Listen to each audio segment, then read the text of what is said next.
যোগমায়া কহিলেন, ওই শোনো, তুমি নিশ্চয়ই একটা গোল পাকিয়া আসিয়াছ। কোথায় যাইতে কোথায় গিয়াছ, কি শুনিতে কি শুনিয়া আসিয়াছ তাহা ঠিক নাই। তোমাকে নিজে যাইতে কে বলিল? একখানা চিঠি দিলেই তো সমস্ত পরিষ্কার হইত। নিজের কর্মপটুতার প্রতি স্থির এইরূপ বিশ্বাসের অভাবে শ্রীপতি অত্যন্ত ক্ষুণ্ণ হইয়া বিস্তারিতভাবে সমস্ত প্রমাণ প্রয়োগ করিতে লাগিলেন, কিন্তু কোনো ফল হইল না। উভয় পক্ষে হ্যাঁ না করিতে করিতে রাত্রি দ্বিপ্রহর হইয়া গেল। যদিও কাদম্বিনীকে এই দণ্ডেই গৃহ হইতে বহিষ্কৃত করিয়া দেওয়া সম্বন্ধে স্বামী স্ত্রী কাহারও মতভেদ ছিল না, কারণ শ্রীপতির বিশ্বাস তাহার অতিথি ছদ্ম পরিচয়ে তাহার স্ত্রীকে এতদিন প্রতারণা করিয়াছে, এবং যোগমায়ার বিশ্বাস সে কুলোত্যাগিনী। তথাপি উপস্থিত তর্কটা সম্বন্ধে উভয়ই কেহই হার মানিতে চাহেন না। উভয়ের কণ্ঠস্বরই ক্রমে উচ্চ হইয়া উঠিতে লাগিল। ভুলিয়া গেলেন পাশের ঘরেই কাদম্বিনী শুইয়া আছে। একজন বলিলেন, ভালোই বিপদে পড়া গেল, আমি নিজের কানে শুনিয়া আসিলাম।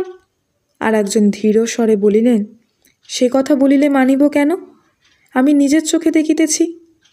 অবশেষে যোগমায়া জিজ্ঞাসা করিলেন, আচ্ছা, কাদম্বিনী কবে মরিল বলো দেখি। ভাবিলেন কাদম্বিনীর কোনো একটা চিঠির তারিখের সহিত অনৈক্য বাহির করিয়া শ্রীপতির ভ্রম সপ্রমাণ করিয়া দিবেন। শ্রীপতি যে তারিখের কথা বলিলেন, উভয়ে হিসাব করিয়া দেখিলেন যেদিন সন্ধ্যাবেলায় কাদম্বিনী তাহাদের বাড়িতে আসে সে তারিখ ঠিক তাহার পূর্বের দিনেই পড়ে।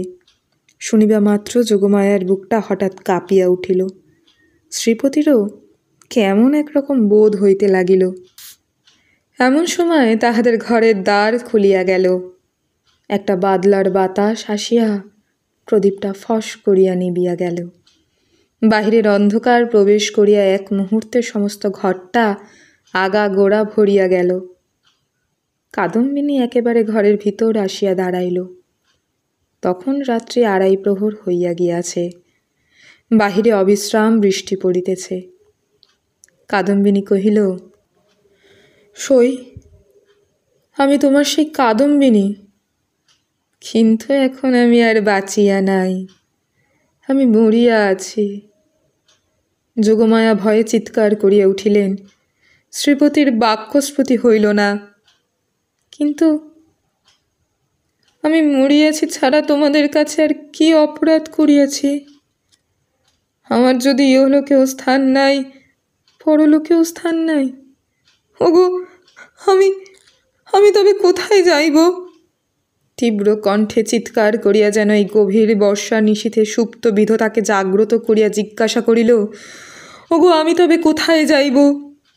এই বলিয়া মূর্ছিত দম্পতিকে অন্ধকার করে ফেলিয়া বিশ্বজগতে কাদম্বিনী আপনার স্থান খুঁজিতে গেল।